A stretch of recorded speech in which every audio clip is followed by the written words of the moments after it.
मुस्लिम league नून के मरकजी नायब सदर शाह मोहम्मद शाह ने कहा है कि मियां नवाज शरीफ ने पिछली हुकूमत में दहशतगर्दी को मुकम्मल खत्म किया। एक बार फिर दहशतगर्दों ने सर उठाया है, इस बार भी इनका मुकम्मल खात्मा किया जाएगा।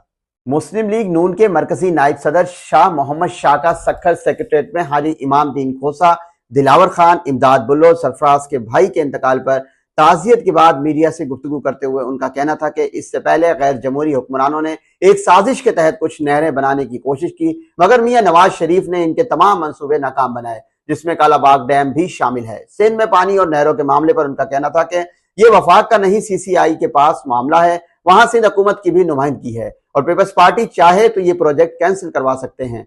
ये काउंसिल इंटरेस्ट के पास मामला जाएगा।